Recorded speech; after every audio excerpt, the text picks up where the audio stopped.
Hello and welcome to Mellow Labs. On today's episode, I'm solving a problem for my partner, specifically to do with this Bluetooth speaker. It was purchased in TK Maxx with a coupon, so it was basically free, because otherwise we would have returned it. It has a very annoying quirk, like a lot of things in TK Maxx, so let me demonstrate. So whenever you want to listen to just chill background music, you have to deal with that god-awful sound. And obviously, yes, it does have an off sound too. It's not quite as annoying because it's a lot shorter, but it's still annoying. We have tried smothering it in like blankets and pillows just to make it quieter, but no, it's loud every single time. So the goal for today is to find a way for it never to make that sound again. Ideally, there is going to be a little potentiometer on the PCB labeled startup sound, and for some reason it will be cranked all the way up. So all I'll have to do in that case is just turn it all the way down. I will also accept there being some programming pins that let me interface with the chip on the board and set the startup integer from the infinity that it was programmed to from birth to just 1.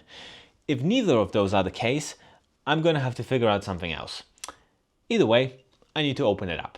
So to get inside it, I started off by just looking for some screws, but since there weren't any, I just kind of started tagging on things, and the bottom mesh covered part of the speaker just kind of comes off and reveals the actual speaker itself, as well as 4 screws. So I then undid those, and that revealed the back of the speaker and also a battery. So it looks like it's just a single 18650. So if I want to upgrade this in the future with a little more battery life, I could easily do that, but that's not what we're here for. There's 4 more screws in here, so I'm just gonna remove them, and that pops the top of the thing off. I thought that would be like reveal something on the inside, but no, the top of it just pops off and it reveals the circuit board, which honestly looks pretty good. But you know what it isn't?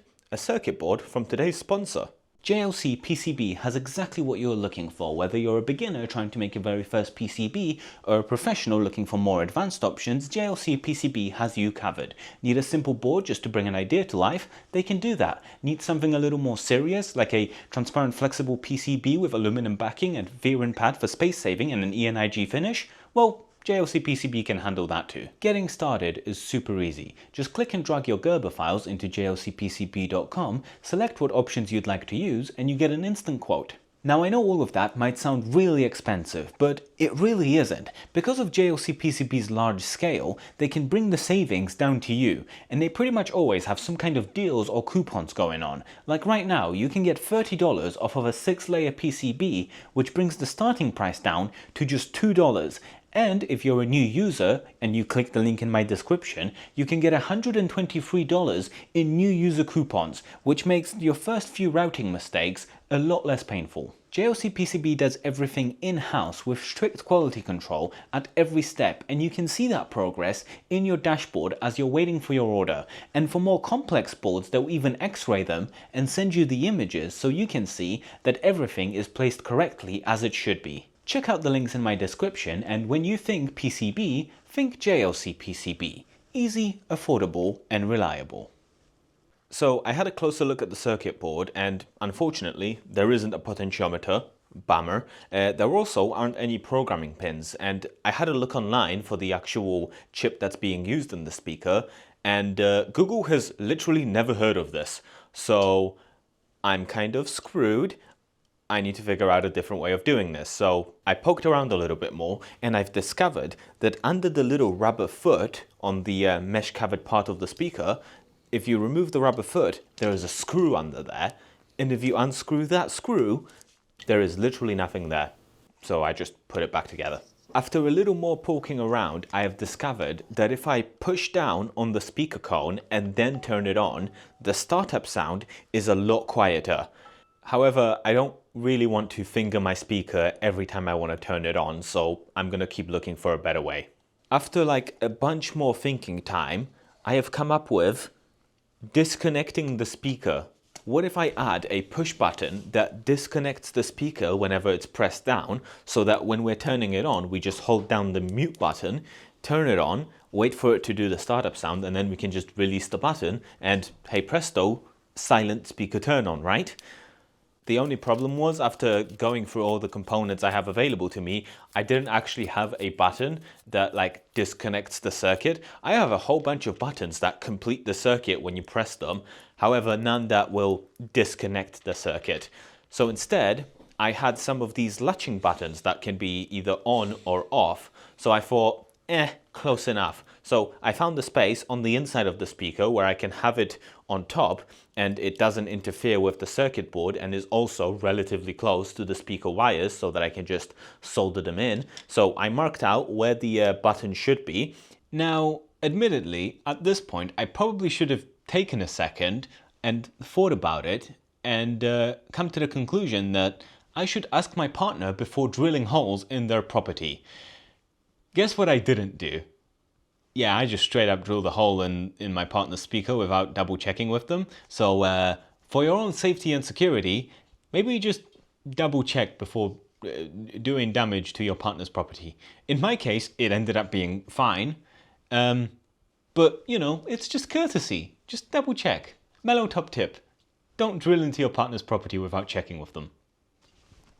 So I just drilled a hole right in that speaker and then I made it wider with some files, and then when the button fit through, I, clicked it on and off and I was like, yeah, that works. So then I decided to attach it more permanently, and obviously I decided to use super glue.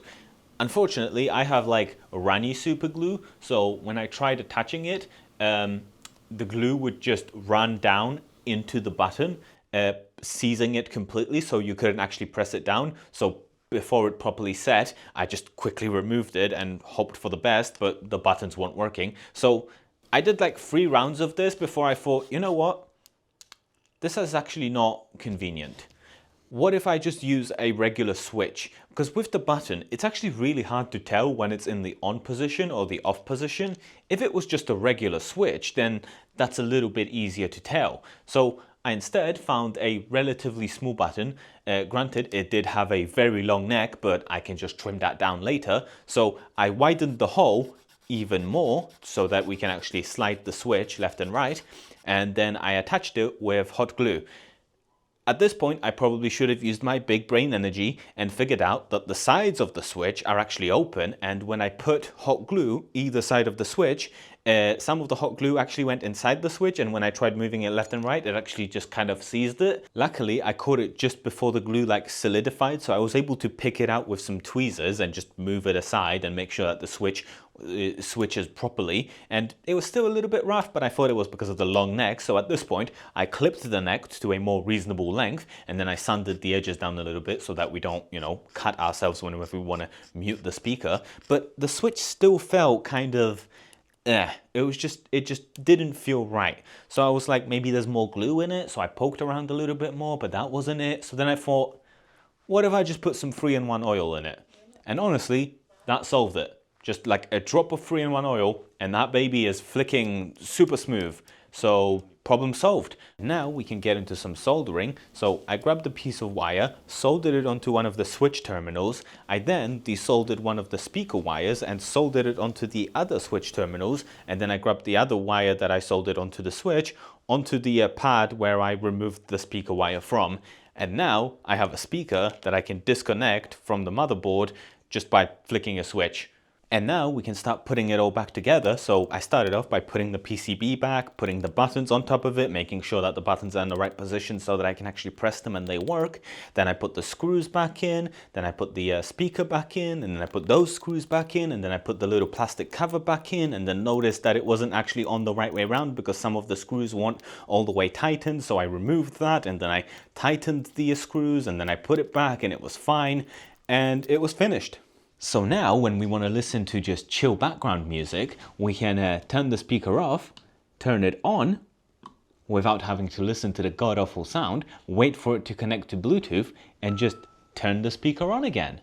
Perfect. And then when we want to turn it off, we just have to do the same thing, just in the other way. Obviously, I don't think that this is the best solution for this project. I would have much rather have a mute button that would mute it whenever you press it down, because then you at least know what state it's in when it's not pushed.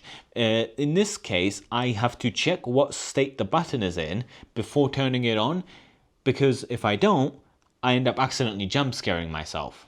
And just turn it up. I flicked it the wrong way. I really have to label that switch. It's just the best I can do with what I had at hand. So I guess with that, thank you very much for watching. Don't forget to like and subscribe. Support me on Patreon so I can afford to buy my partner a better speaker than this. And I'll see you in the next one. Goodbye.